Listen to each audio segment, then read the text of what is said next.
kind of lucky, don't they, Mom? Why do you say that? Well, they don't have to be smart. They don't have to get jobs or anything. All they gotta do is get married.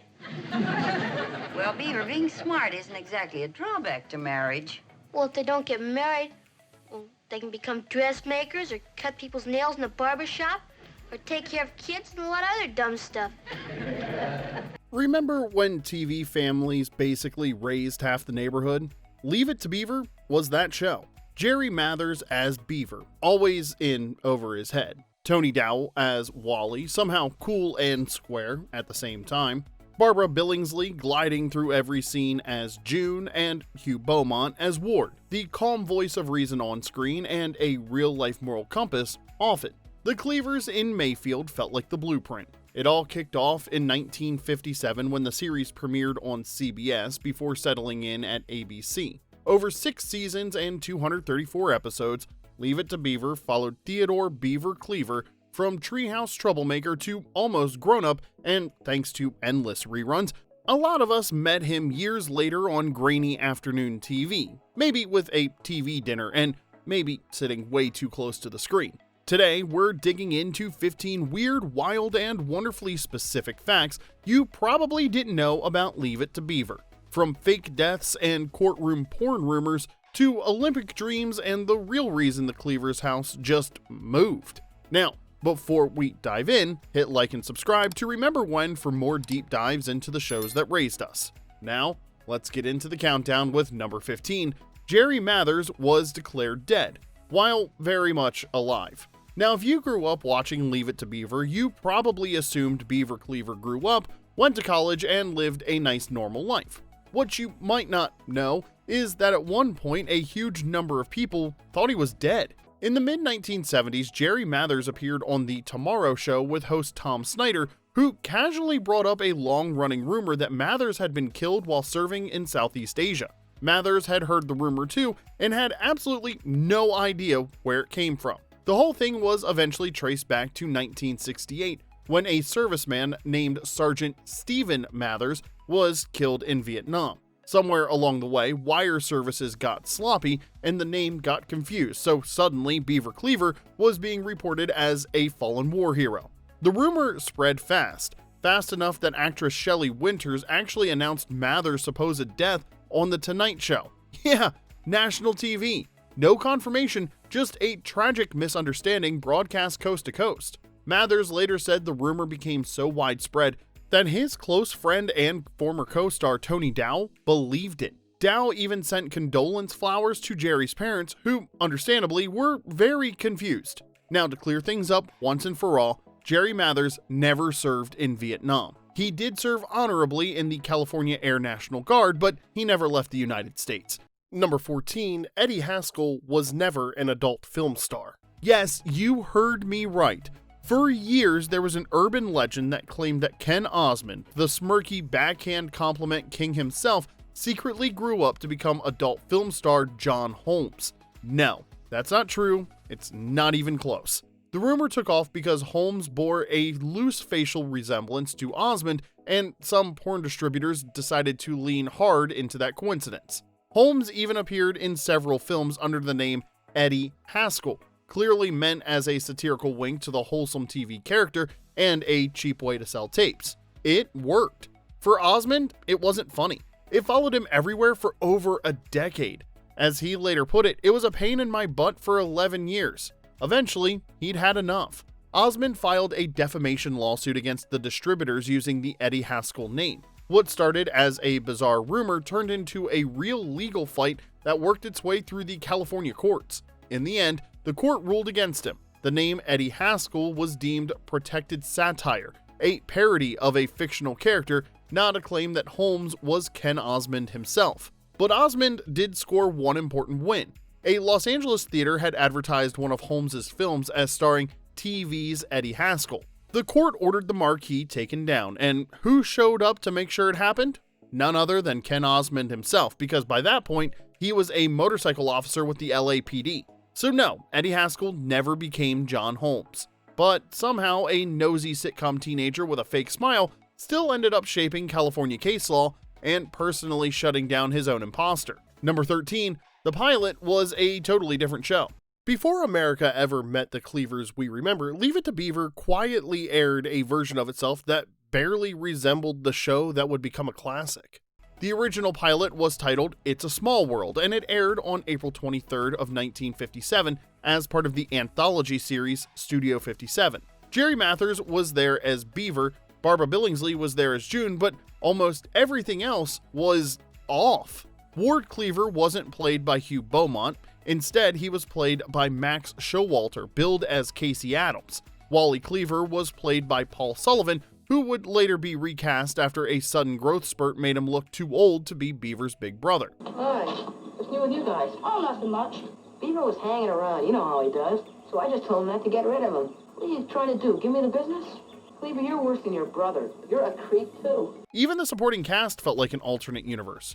Richard Deacon appeared, but not as Fred Rutherford. He played a milk company executive named Mr. Baxter, already showing hints of the smug, self-important energy he'd later perfect. Diane Brewster also showed up, but as a secretary named Miss Sims, someone Beaver adored almost as much as he soon would his own teacher. Then came the strangest casting twist of all. A young Harry Shearer appeared as a smart-aleck kid named Frankie Bennett, a character so close to Eddie Haskell that it feels like a rough draft wandering onto the wrong set. What wasn't there may be even more surprising. There was no laugh track, no toy parade. The pilot didn't feel like a sitcom yet, it felt like an experiment, and then it vanished. For decades, It's a Small World was considered lost and missing from reruns. A copy was eventually discovered in a film vault in Illinois, and in a perfectly timed bit of symmetry, it finally aired again on October 4th of 1987, exactly 30 years after Leave It to Beaver debuted as a series. The broadcast kicked off a season of the new Leave It to Beaver on WTBS, and it wasn't treated like a throwaway curiosity. Jeri Mathers, Barbara Billingsley, Tony Dow, and Kip Marcus all appeared together to introduce it, framing it as the strange, almost forgotten origin story of a show that nearly looked very different. Number 12, Jeri Mathers got the role by wanting to leave. Jeri Mathers wasn't chasing fame. Hollywood found him in a department store. Beaver? I thought your name was Theodore. Oh, I don't use it much. I didn't know how to pronounce it until last year. When Mathers was just 2 years old, he and his mother were shopping at Desmond's in Los Angeles when a woman spotted him and asked if he'd ever done modeling. That chance encounter led to his first job, appearing in the store's catalog, and quietly launched one of the most unlikely child actor careers of the 1950s. That early modeling work mattered, because in the early 50s, television was still mostly live, and kids who froze under pressure didn't last long. However, Mathers was already uncomfortable performing in front of crowds. Before Leave It to Beaver, he appeared in a live pet milk commercial on the Colgate Comedy Hour alongside Ed Wynn, wearing a diaper and a pair of six guns. He also appeared in The Trouble with Harry, directed by Alfred Hitchcock. Then came the audition. When producers began casting Leave It to Beaver, they didn't narrow the field gently. They held a massive cattle call, interviewing an estimated 5,000 children over a grueling 6 to 8 week process. By the time Mathers reached the final interview, ominously nicknamed The Big One, he was done. The audition was scheduled for 3:30 p.m. and Mathers had a Cub Scout den meeting right afterwards. To save time, his mother had him wear his full Cub Scout uniform, badges and all, straight to the audition. Producer Bob Mosher noticed that Mathers was unusually fidgety and distracted. When asked what was wrong, Mathers didn't give a showbiz polished answer. He told the truth. He said he wanted to go to his Cub Scout meeting. That honesty sealed it. The producers weren't looking for a polished stage kid. They wanted someone who would rather be a Cub Scout than a TV star. In a room full of kids trying desperately to impress adults, Mathers stood out by clearly wanting to be somewhere else. Number 11, Wally Cleaver was training for the Olympics, not television. Before Tony Dow became America's favorite big brother on Leave It to Beaver, he was dreaming about the Olympics. Dow was a serious athlete long before Hollywood ever found him. He started giving diving exhibitions at just 5 years old, showing a level of discipline and focus most kids that age barely manage with homework. By the time he was 9, he was competing at a nationally recognized level. Acting wasn't even part of the plan. The whole thing happened by accident. Dow trained daily at a pool where one of the lifeguards happened to be an aspiring actor. One day, the lifeguard told Dow's mother he was headed to an audition for a new show looking to cast a father and son, and asked if Tony could tag along and pretend to be his kid. He figured it was his only chance to get in the door. Now here's the twist. The lifeguard didn't get cast, but Tony Dow did. The producers took one look at the clean-cut, athletic 12-year-old and saw exactly what they needed. Dow had limited acting experience with a failed pilot and some stage work, but he had a natural presence and he clicked with the rest of the cast. Dow's real-life discipline as a diver translated perfectly into Wally's character. Dow was still training as a serious athlete with Olympic aspirations, but on camera, he accidentally became a television star. Not bad for a kid who just showed up to help a lifeguard land a role. Number 10, June Cleaver's pearls and heels were technical fixes, not fashion choices. June Cleaver vacuuming in pearls became one of the most famous images in television history. Where's Beaver? He's been up in his room ever since he came home from school. Oh, studying? Sulking. Well, at least that'll keep him off the streets. Shorthand for the perfect 1950s housewife. But that look wasn't about glamour, it was about problem solving. According to Barbara Billingsley, June's polished appearance was largely a response to the technical limitations of early television, especially harsh black and white lighting. Let's start with the pearls. Billingsley had a natural anatomical indentation at the base of her throat, which she described as a hollow. Under unforgiving studio lights, that hollow cast a dark shadow on camera that producers found distracting. Different solutions were tried. Scarves, higher necklines, different jewelry, but what finally worked was a simple strand of white pearls. The bright pearls reflected light and created a visual break that softened the shadow on camera. Problem solved. No symbolism, no vanity, just old school TV engineering. For decades, an urban legend claimed the pearls hid a surgical scar. Billingsley repeatedly debunked that, explaining it was simply a natural feature that didn't photograph well with the equipment of the era. But then there were the heels. Billingsley stood about 5'5", and early on she wore flats. No issue, until Jeri Mathers and Tony Dow started growing. As she later put it, the boys grew. Suddenly, June Cleaver risked being physically dwarfed by her sons, something producers felt subtly undercut parental authority on screen. The solution wasn't fashion, it was height. Billingsley was moved into heels to keep her visually level with, or taller than, the boys. Eventually, even heels weren't enough. Billingsley joked that she was lucky they didn't put her on an apple box, though in some scenes she was positioned on higher ground just to stay eye level. So, the pearls and heels weren't just about being perfect, they were about shadows, camera angles, and making sure mom still looked like mom. Which means that enduring image, June Cleaver, pearls on, heels clicking, vacuum humming, isn't a symbol of unrealistic standards, it's a reminder of how much ingenuity it took just to make 1950s television work. Number 9, Ward Cleaver's moral compass came straight from real life. While Ward Cleaver was calmly teaching Beaver not to lie about a broken window, the man playing him was a trained minister with a background far grittier than the perfectly trimmed lawns of Mayfield. In 1946, Hugh Beaumont earned a Master of Theology from the University of Southern California. Before Hollywood ever offered him steady work, he served a struggling Methodist congregation in a rough area of Los Angeles. According to Jeri Mathers, Beaumont's ministry focused heavily on helping alcoholics and people who had hit rock bottom. It was hands-on, emotionally draining work. Acting, in Beaumont's own view, was largely a way to support his family while continuing his spiritual mission. Mathers later described Beaumont as a wonderful man whose real-life personality closely matched Ward Cleaver's. Dad, when you were a kid, were your parents ever mean to you? Mean to me how? Like, did they ever take a big stick and hit you with it? No, they never did anything like that. You want to hand me that lighter fluid? Here. At a time when many Hollywood sets were anything but wholesome, Leave It to Beaver was known for being calm, professional, and drama-free, and Beaumont's quiet authority played a big role in that. Beaumont retired from Hollywood in the late 1960s. A stroke in 1972 slowed him down, but he recovered well enough to continue writing and doing community theater work. He moved to northern Minnesota, became a Christmas tree farmer, stayed involved with church work, and lived quietly until his death in 1982. Ward Cleaver taught Beaver how to be a good person.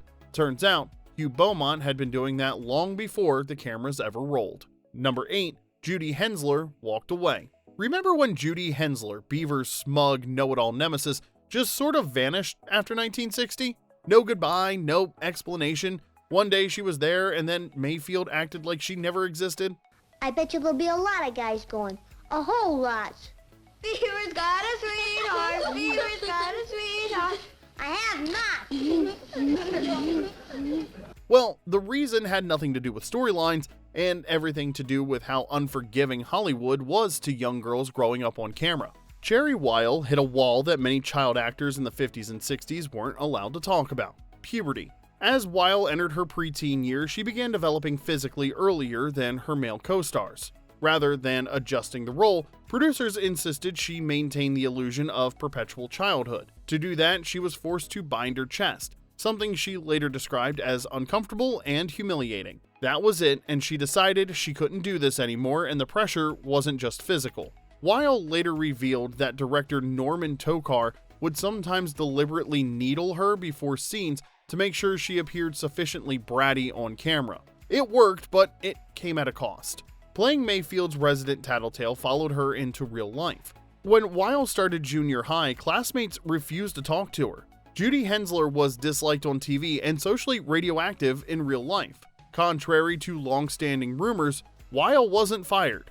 She quit. She walked away from acting in 1960, but years later, she briefly returned to reprise Judy as an adult in a 1987 episode of the new Leave It to Beaver, entirely on her own terms. Alright, let's take a quick pause here because I need to know, if you could hang out in Mayfield for a day, whose house are you heading to first? Is it the Cleavers, the Rutherfords, or are you causing trouble with Eddie Haskell instead? Tell us in the comments, and while you're down there, hit like and subscribe so you don't miss our next trip back to classic TV. Now let's get back into the countdown with number 7.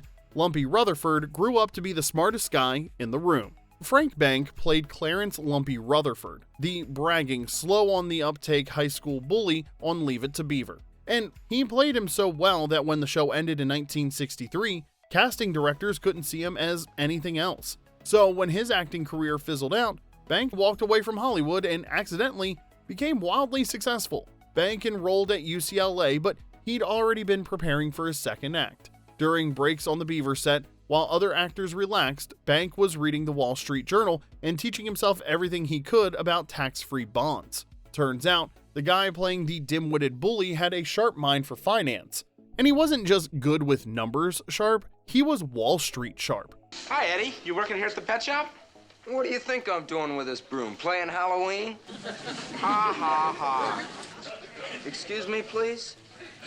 He went on to build a lucrative career as a stockbroker in Los Angeles. While many of his former co-stars were still wrestling with typecasting and inconsistent work, the guy who played Lumpy was quietly mastering markets, investments, and long-term wealth. And yes, he loved the irony. In 1997, Bank published his autobiography, Call Me Lumpy: My Leave It to Beaver Days and Other Wild Hollywood Life, fully embracing his sitcom alter ego while showing just how far his real life had drifted from the character everyone remembered. And here's what's interesting. He became the financial advisor for a few of his former co-stars, including Jeri Mathers and Barbara Billingsley. How cool is that? In one of the greatest reversals in television history, the supporting goofball didn't flame out.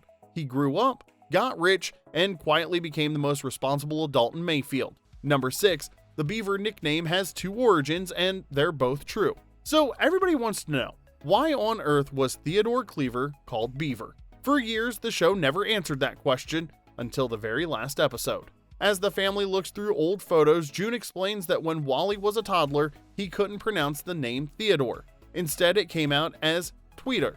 According to the show's internal logic, the parents thought Beaver sounded similar, liked it better, and the nickname stuck. Except that wasn't actually the real reason. Years later, Jeri Mathers said the finale explanation was, in his words, lame. A bit of TV mythology invented late in the game to satisfy curious fans. The real origin was way more interesting. The nickname Beaver came from Joe Connolly, one of the show's co-creators. Before Hollywood, Connolly served in the U.S. Merchant Marine during World War II. One of his shipmates was named Beaver. So when he went to do, well, actually It's a Small World, at that time that was the name of it, he went, started flipping through his names, went through all the A's and didn't find one, went to the B's, found Beaver, and said, oh, that's a great name for a character. He liked the sound. It felt unique and wholesome, which is kind of perfect when you think about it. Leave It to Beaver is famous for drawing directly from real life. Connolly often followed his own kids around, writing down their conversations for scripts. Yet, the most iconic part of the show, the name Beaver, didn't come from a suburban living room at all. It came from a notebook kept on a ship during World War II. Number 5. How a toilet tank changed TV. In the mid-1950s, American television had a strange ironclad rule. You could show a sink, you could show a bathtub, but you couldn't show a toilet. Then came Season 1, Episode 2, Captain Jack. Captain Jack, we'd like to ask you something. Well, that's what I'm here for. What do alligators eat? Besides arms and legs. A story where Wally and Beaver hide a small alligator in the toilet tank. Maybe it's live food. We better open it.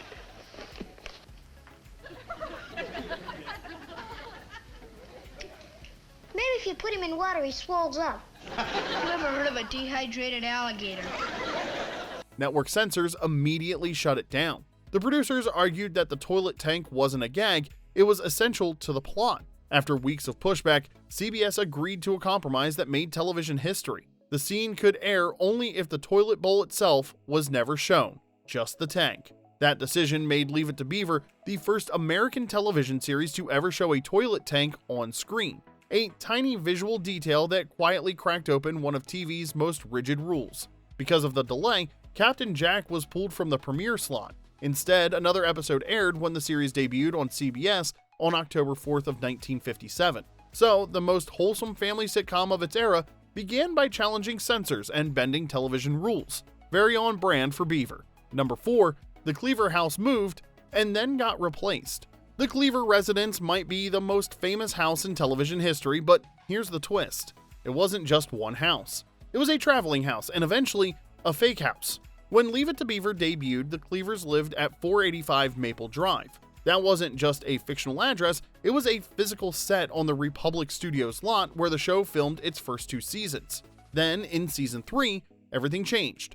Production moved from Republic to Universal Studios, and the Cleavers suddenly needed a new house.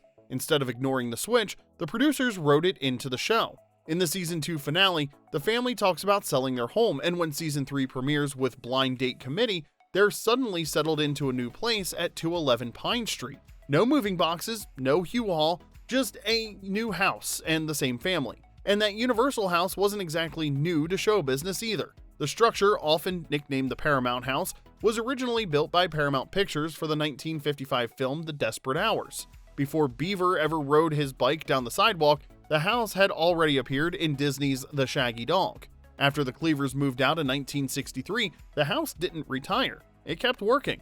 From 1969 to 1976, it served as the home and medical office of Marcus Welby, MD. Same walls, just different generation. Then came 1989. When Universal reworked Colonial Street for The Burbs, the original Cleaver house was physically moved to a remote corner of the backlot near Falls Lake to make room for new facades. Hollywood progress waits for no one, and here's where it gets sneaky. If you take the Universal Studios tram tour today, you'll still see a Cleaver house on Colonial Street, now better known as Wisteria Lane from Desperate Housewives, but that house is an imposter. The structure tourists see today was built in 1997 specifically for the Leave It to Beaver feature film. It was designed to look like 211 Pine Street, but it's not the original house Beaver lived in. The real one, the house used from 1959 to 1963, spent decades tucked away near Falls Lake, slowly deteriorating.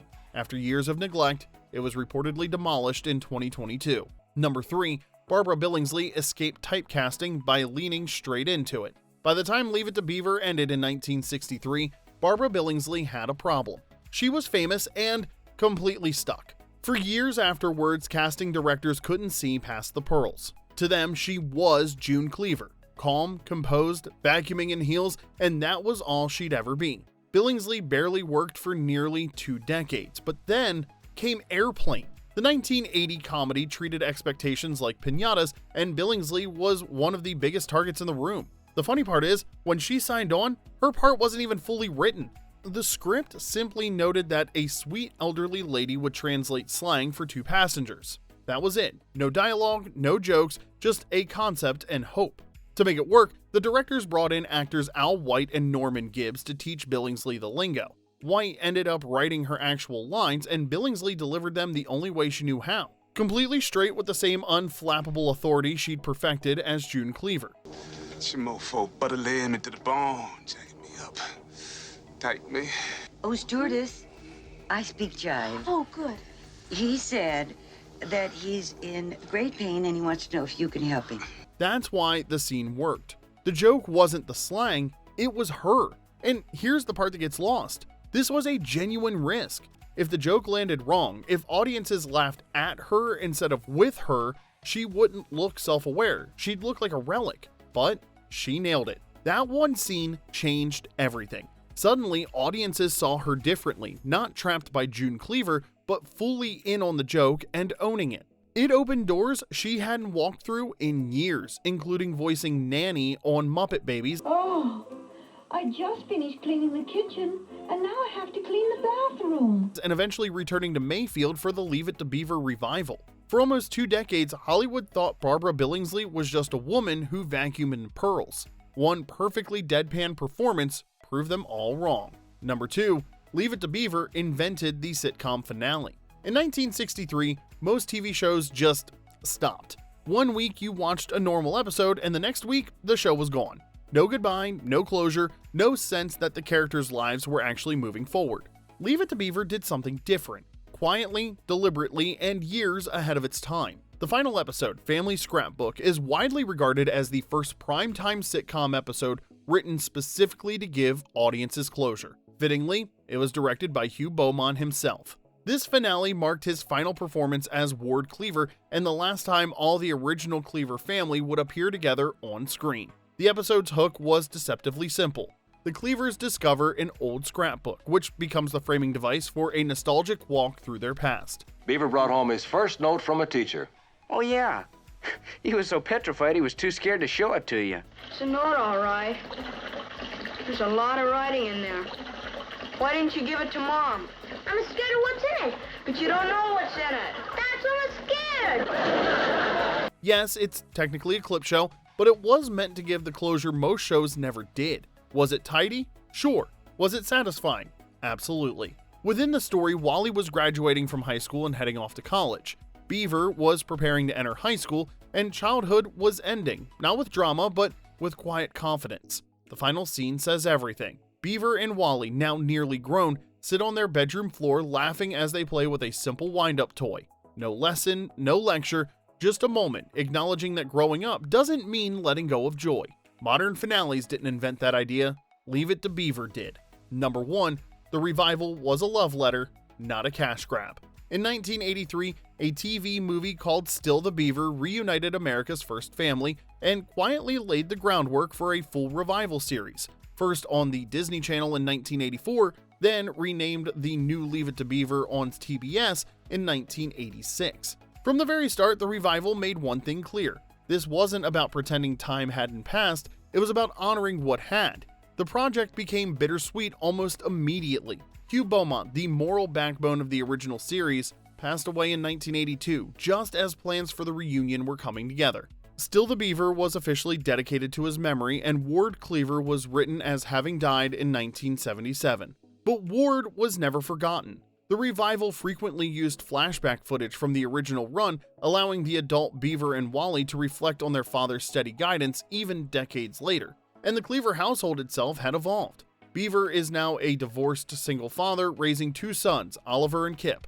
After his marriage falls apart, he moves back into the family home with June, who's now serving on the Mayfield City Council, with the same house, just a new generation and same values. The revival also brought back familiar faces and made room for new ones. Ken Osmond returned as Eddie Haskell, now running a construction company and still very much Eddie. The twist was Eddie's sons, Freddie and Bomber, were played by Osmond's real-life sons, Eric and Christian. Freddie even inherited his father's signature move, syrupy politeness to adults paired with scheming the moment their backs were turned. Diane Brewster came back as Miss Canfield, now the school principal. Thank you, Heather. What I meant was, why don't you tell us about you? Okay, I'll never have to work a day in my life. Childhood friends like Larry Mondello, Tooey Brown, and Richard Rickover popped in throughout the run, sometimes played by original actors, sometimes by respectful stand-ins. even when faces changed, the intent didn't. This world still mattered. And there you have it. 15 weird facts you didn't know about Leave It to Beaver. Which one blew your mind the most, and which ones did we miss? Let us know in the comment section below and tell us which show from your rerun days you want us to tackle next. If you enjoyed this video, hit like and subscribe for more trips back to the shows we grew up on. Until next time, this is Remember When.